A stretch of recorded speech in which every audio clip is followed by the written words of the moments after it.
The Unteachables by Gordon Corman. Chapter 21 Kiana Robini.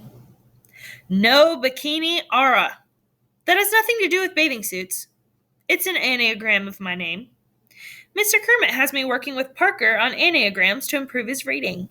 Parker's getting pretty good, but for me, it's just fun. It's amazing the stuff you can come up with.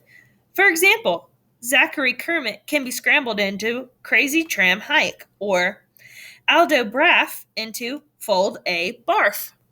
Even Aldo laughs at that one, and he doesn't strike me as someone with a great sense of humor, especially about himself.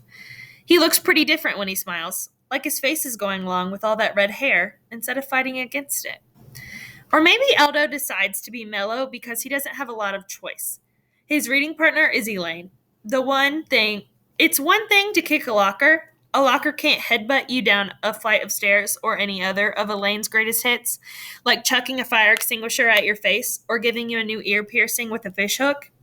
To everybody's surprise, Elaine turns out to be kind of a serious student, which no one noticed before since they were too busy being terrified of her.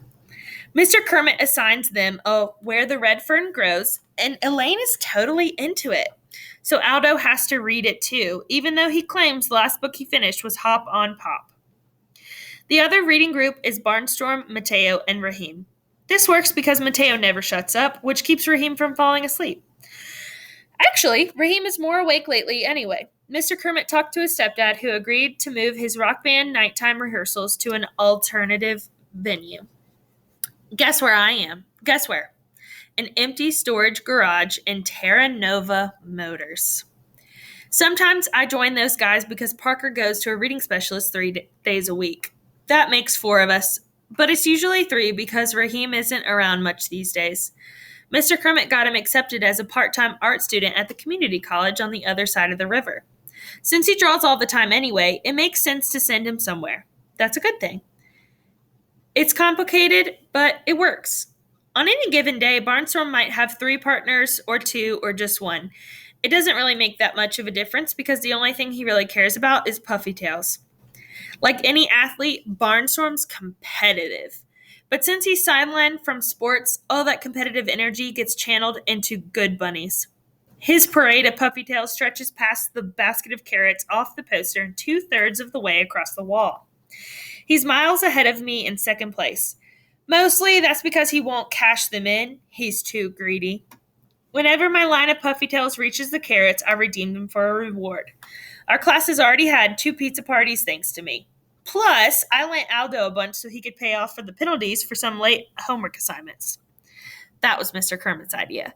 He's using puffy tails to teach us how an economy works. We're free to trade them, spend them, sell them, or lend them, but the lenders have to charge interest. Aldo owes me 10% every week, and he's sinking deeper and deeper into debt. You're a sucker, Barnstorm tells me. He's never going to pay you back. It's puffy tails down a sinkhole. He is so, I defend Aldo, and with interest.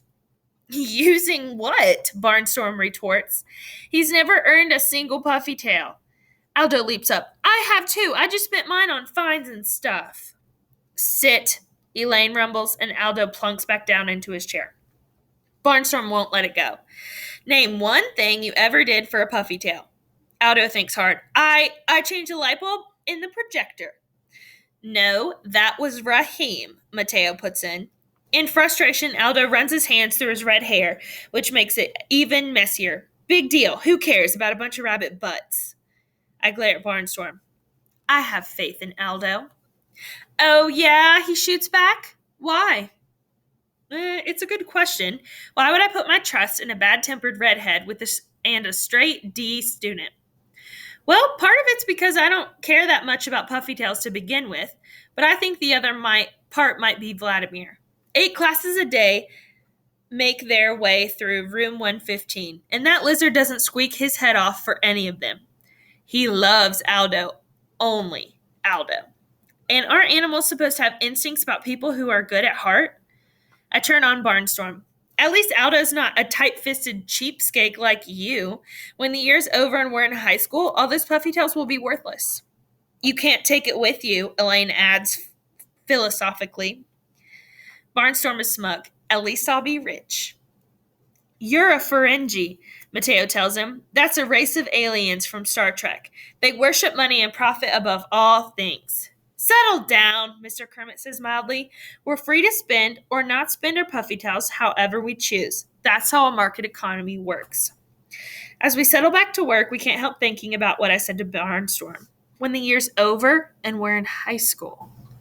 I'm not going to be in high school with these kids. I'll be gone before the end of the semester. How many times can Mom's movie get struck by lightning? But at the moment the words were coming out of my mouth, I meant them. I actually saw myself finishing out the year in this class. I don't belong in this school I don't really go to, and in this town where my only connection is the fact my parents grew up here. Oh man, I've got to get back to LA and fast.